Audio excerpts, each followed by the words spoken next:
Maria sat at her kitchen table late at night, her hands clutching a stack of unpaid bills.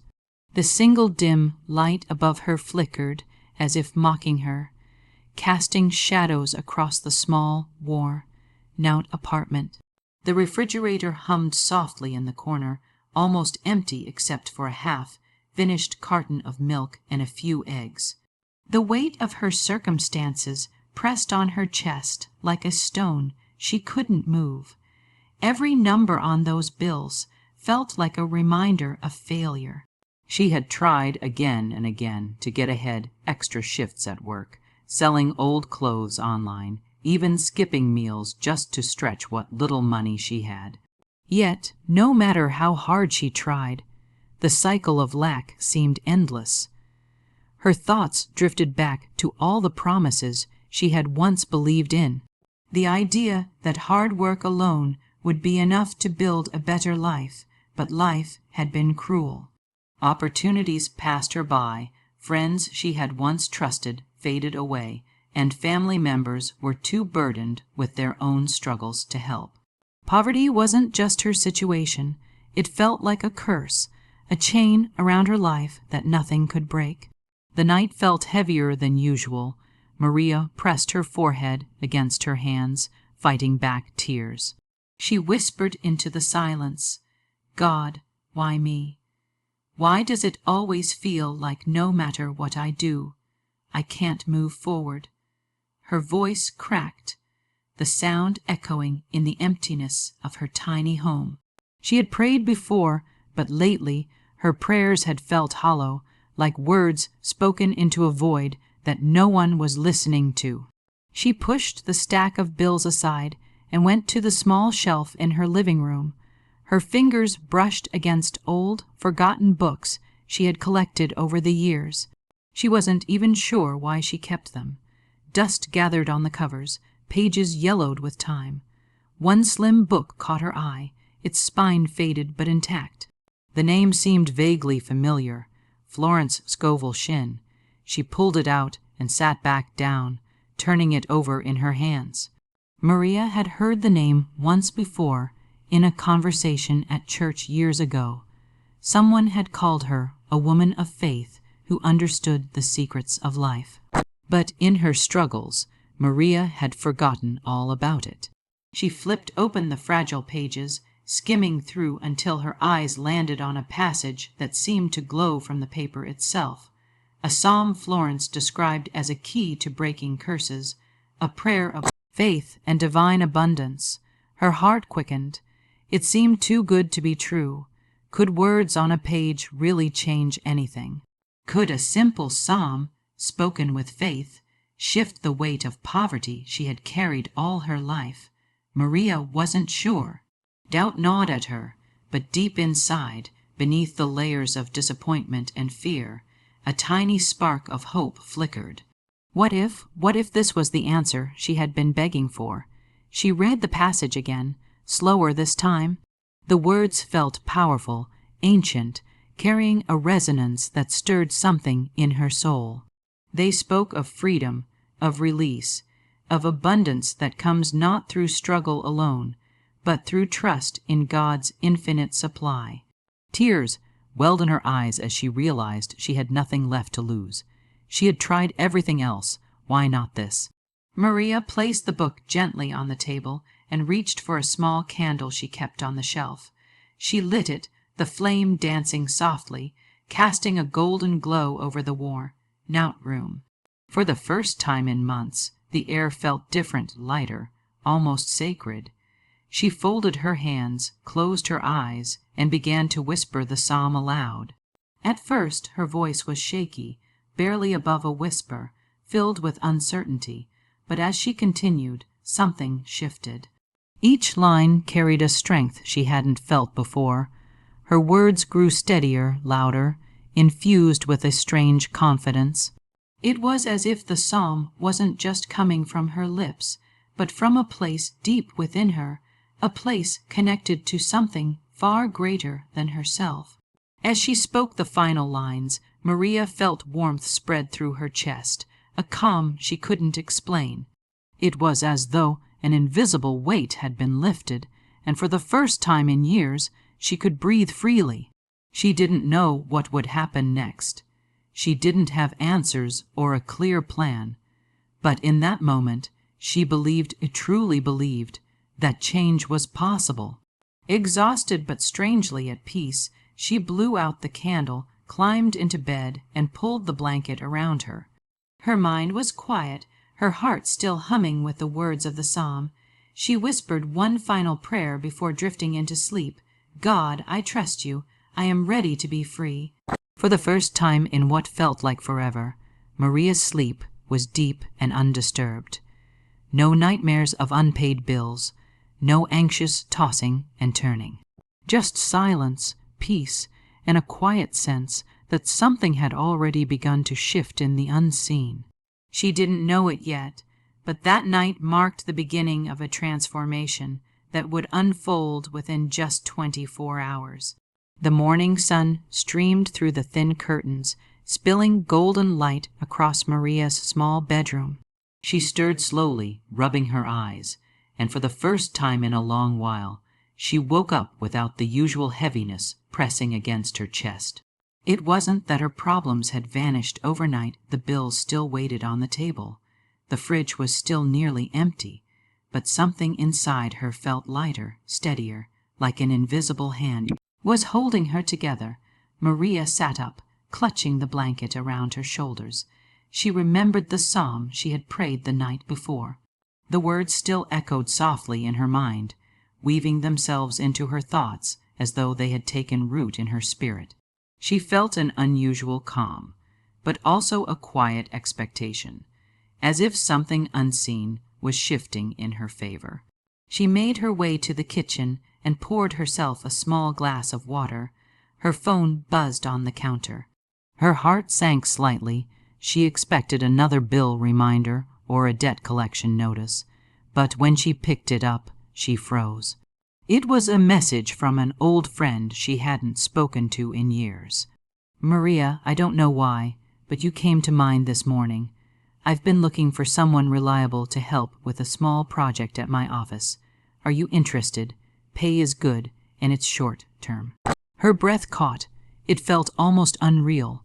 She hadn't applied for anything, hadn't asked, and yet here it was, an opportunity landing in her lap without her lifting a finger. Tears stung her eyes. She whispered, "Thank you, God," her voice breaking with gratitude. She typed back a quick yes, her hands trembling. After sending the reply, Maria sat at the table, staring at the candle she had used the night before. A sense of awe settled over her. Was this coincidence, or was this the beginning of the answer she had prayed for? She touched the book of Florence Scovel Shinn again, running her fingers over the worn cover. A thought surfaced in her heart. Keep speaking the psalm. Keep trusting. She whispered the prayer once more, her voice steady this time, filled with belief. Each word felt like planting seeds in the soil of her life. Seeds that would soon grow into something she could finally see and touch. Later that morning, she left her apartment to run a quick errand. As she walked down the cracked sidewalk, she noticed things she had overlooked before, the way sunlight filtered through the leaves, the sound of children laughing as they played nearby. Life felt different, alive, and filled with possibility. At the corner store, she picked up a loaf of bread and a few small essentials. When she reached the counter, the cashier smiled warmly and said, "You're in luck. Someone left a voucher here yesterday, and it covers your total." Maria blinked, stunned. "Are you serious?" she asked softly. The cashier nodded. "Yes, sometimes people do that. Looks like it's your day." She stepped out of the store, clutching her bag, her heart racing. That tiny act, that small provision, felt like confirmation. It wasn't about the money itself. It was about what it represented. God was showing her, in simple ways, that He was listening, that He was moving. By afternoon, she received another message, this time from a cousin she hadn't heard from in months. The cousin apologized for losing touch and mentioned They had been sorting through some old belongings. "I found something of yours. The message read, 'An envelope you once gave me for safekeeping. I'd like to return it.'" Curious, Maria agreed to meet. They sat at a cafe, the scent of coffee filling the air as her cousin handed her the envelope. Maria opened it with trembling hands. Inside was a small sum of money she had completely forgotten about, saved years ago during a slightly better season. It wasn't enough to solve all her problems, but it was enough to catch her breath, enough to remind her that God's timing was perfect. That evening, as the sky darkened, Maria sat once again by the candlelight in her apartment. She thought back over the day, the unexpected job offer, the free groceries, the returned envelope. One day ago she had been drowning in despair, certain that nothing would ever change. Now, within 24 hours of speaking the psalm with faith, the first cracks in the curse of poverty were showing. She whispered aloud, almost in awe, "It's real. The curse is breaking." Her heart swelled with gratitude. She no longer saw her life through the lens of scarcity and fear. Instead, she saw evidence of divine abundance weaving its way into her story, step by step. She realized that the prayer wasn't just about changing circumstances. It was about changing her perspective, aligning her heart with trust instead of fear. That night she knelt by her bed, repeating the psalm again, but this time with deep conviction. Her voice carried strength and authority she hadn't known she possessed. She wasn't begging anymore. She was declaring. She was claiming what was already hers as a child of God: freedom, provision, abundance. When she finally laid down, she felt as though the atmosphere around her had shifted. Her heart was calm, her spirit alive with expectancy. She didn't know exactly what tomorrow would hold, but she no longer feared it. She whispered as her eyes closed, "I am free. The curse is broken." And as sleep wrapped around her, heaven was already preparing the final part of her miracle. The next morning dawned with a different kind of energy. Maria woke before her alarm, her body rested and her mind clear. It was as if she were carried by an invisible current of peace. For months she had dreaded mornings, because each new day only seemed to bring new burdens. But today felt like a gift waiting to be unwrapped. She lay still for a moment, listening to the birds outside her window, and whispered softly, "Thank you, God. Thank you for everything you are already doing."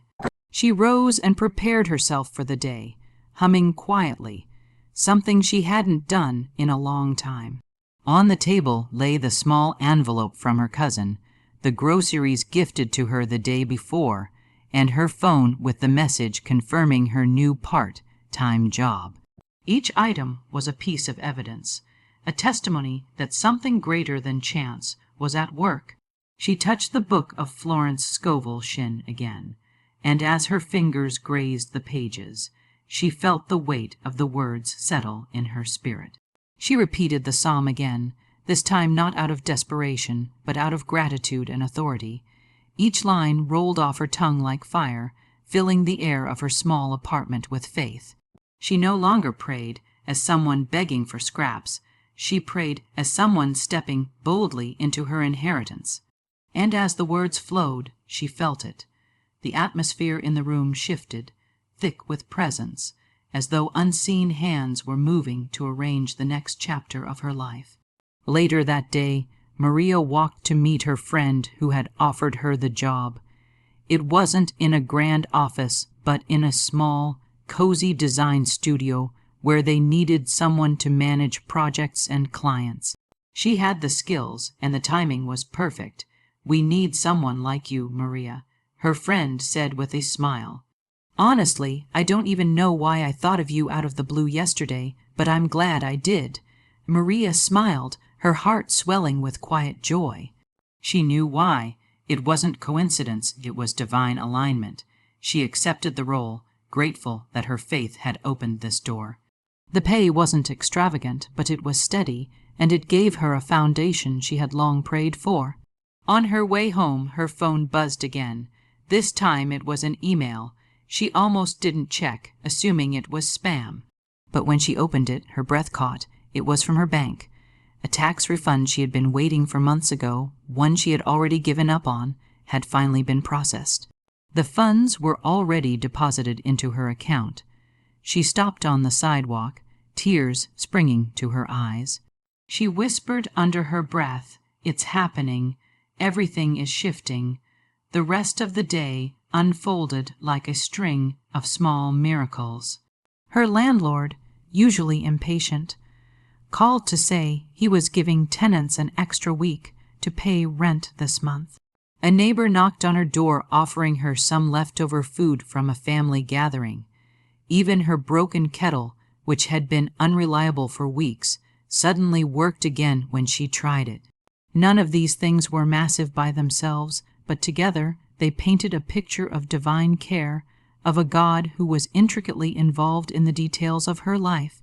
By the evening, Maria sat at her table, surrounded by these small but undeniable blessings.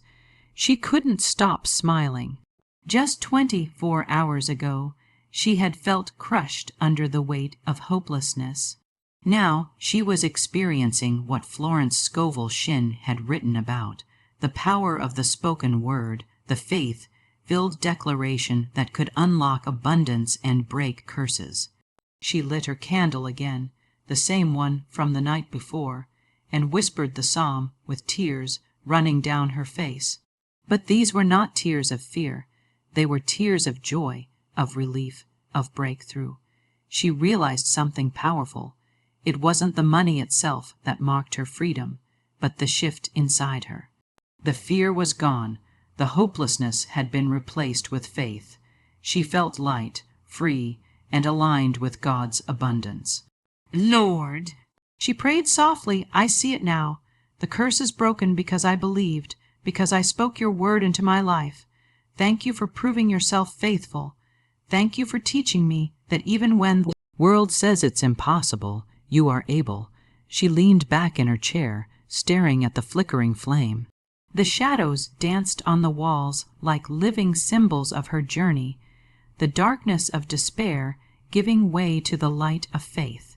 She remembered the trembling way she had prayed the night before, barely daring to hope, and now, in less than a day, she saw undeniable evidence that heaven had heard her cry. Over the next few days, the blessings continued. The job gave her enough income to not only cover her bills, but also save a little. Her cousin offered her extra help with groceries. Her circle of friends, sensing her renewed energy, reconnected with her, bringing warmth and encouragement she had missed deeply. It wasn't as if she had become wealthy overnight, but the curse of lack and despair was shattered. The energy had shifted, and her faith had unlocked a new path. Maria understood that the psalm wasn't a magic spell. It was a declaration of truth that aligned her heart with God's promises. It awakened her faith, broke her fear, and opened her eyes to opportunities and blessings that had always been near but hidden by her hopelessness. One evening, as she stood on her small balcony, watching the sunset paint the sky in gold and crimson, she whispered to herself, "I am no longer bound. I am no longer cursed. I am free." She knew her journey wasn't finished. Challenges would still come, but she no longer felt powerless. She had discovered the secret Florence Scovel Shinn had written about, the power of faith-filled words, the psalm that declared God's abundance. And she had lived the miracle of seeing her life turn around in just 24 hours. Maria smiled, her heart full. She wasn't just surviving anymore. She was stepping into the destiny she had always dreamed of.